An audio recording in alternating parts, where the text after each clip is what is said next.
All right. I think we've confused the word hypocrite. I don't think we fully grasp the gravity of that word and how we are to not be hypocrites. See, hypocrite really means to make believe, to pretend, to act like you're something you're not.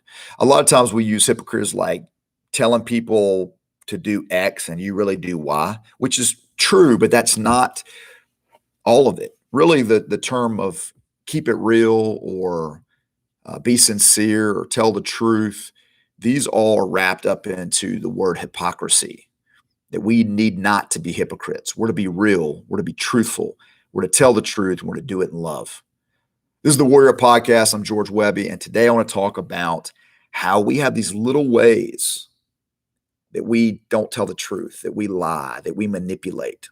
And here's the thing. I think it goes all the way back to the very beginning. I think it goes all the way back to the Genesis 3 account.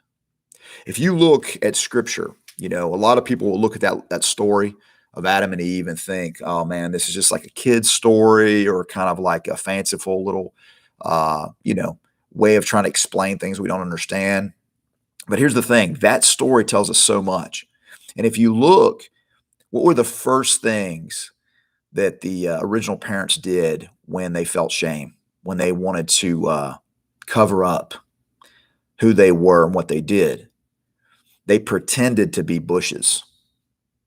I've mentioned this before that, in children's books and picture books about the Genesis 3 account, we see, them wearing like bikinis and whatnot. But I kind of look at it like they're in ghillie suits. They're pretending to be bushes when they hide, because it says they hid themselves. They covered themselves with vegetation and then they hid themselves in the garden. And there's not many things to hide yourself in the garden, behind or in than bushes. And so it's almost like they tried to blend in with their environment. And here's the thing, I think we still do that to this day. We think about what other people think of us or are going to think of us, and then we try to adapt to meet that instead of just being real and just accepting or receiving who we are. And here's the bottom line is we can't know who we are unless we know who we are in the Lord.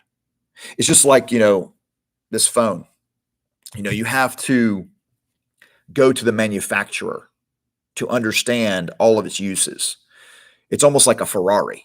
If I don't have the manual, if I don't know how to use this thing, if I haven't gone to the creators, the designers, the programmers, and ask them what's the best way to use this, via through instruction or whatever the case may be, or they haven't put out their instruction book, then it's almost like a Ferrari. I won't be able to get this thing out of first gear. When it's got like 5 or 6 gears to it, it can do all kind of crazy, amazing things. But I'm just like piddling around trying to figure it out and making a whole bunch of mistakes. And that is what we kind of do.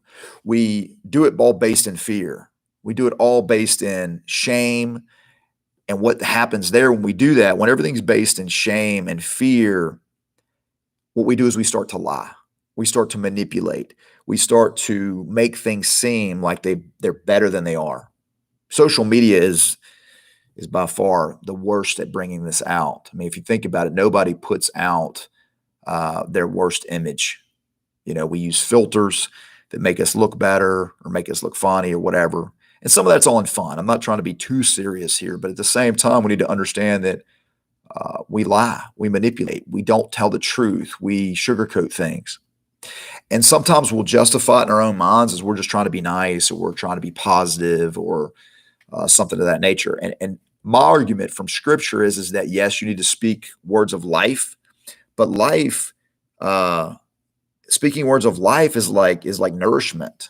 You can't tell somebody that you're giving them nutritious food, but yet you're giving them something that has 0 calories, that has 0 nutrients, that has 0 benefit. It just seems like food. On the surface, it looks like food, but really it's just a hollow piece of plastic. And a lot of times us, not being real to ourselves and the truth, that's what we're doing. We're feeding people false nutrients.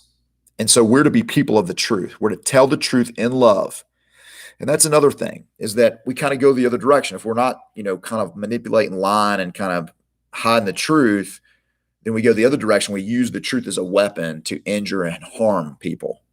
I've definitely been accused of this, and rightly so. That's part of the nature too, is this fallen nature that we have, this fleshly nature that we want to attack and assault others. I mean, let's be honest. There's been times in my life where I've been right, but I've weaponized my rightness to attack those and punish those who opposed me. And in doing that, I was wrong and will always be wrong to do that because I told the truth, but not love. I did it as a form of hate, in a sense, to attack someone in whatever situation. And so, bottom line, what we need to be doing, I feel, based in scripture, is one, understand who truth is. Jesus is truth. And so we need to have a firm grasp on who he is and how he acted, how he carried himself, his ultimate mission in dealing with folks, his whole intent, one, to glorify the Father, to follow orders, to obey those commands that were given to him by the Father to accomplish his mission, but ultimately to sow seeds of love because that was his mission. Now, we didn't fully grasp it until after the resurrection, but ultimately, and even now, we're still trying to grasp it, right? 2,000 years later, we're trying to understand it. But ultimately, he was always keeping it real, and we need to keep it real. And so if that sometimes you don't know how to do that, my suggestion, if you don't know how to do that without being, I wouldn't say mean, but that's sometimes what you're accused of, without telling the truth in love, then kind of hold off and just be the truth. But once you can figure out how to tell the truth in love, you need to go ahead and do that. And sometimes that love is tough. Love is not always kissing boo-boos and patting people on the head and telling them how great they are. Sometimes love is like telling people, hey, man, you're screwing up and you need to change your ways because this is not going to end up well for you. And that's how you can truly show people love. Let's be honest. If I knew that you were going to go out in the street in the next 10 minutes and perish, I need to tell you that. Hey, man, listen, don't go on the street. You're going to die out there. It's going to happen. It's like, oh, I'll let him do what he wants to do. I mean, he wants to go on the street. He wants to go on the street. Negative. It's like, man, it's dangerous out there. All right. I hope this edifies you. I hope it encourages you. I hope it motivates you to be people of the truth and to really examine, even on the smallest scale, the smallest little interaction of, am I telling the truth? Am I keeping it real? Am I being real? And am I doing it in love? Am I telling the truth in love? Because the one whom I follow is truth. And Jesus even said that my people hear my words. Those that follow the truth know my words. And then Pilate went ahead and said, what's truth? He asked him, well, what is truth? It's very relative. It's not relative. Jesus is truth, and those that follow him will be people of the truth. Tell the truth in love. All right, God be with you. If you like the content, like, share, comment, and subscribe to the channel, and we'll continue to put it out. God be with you. Peace.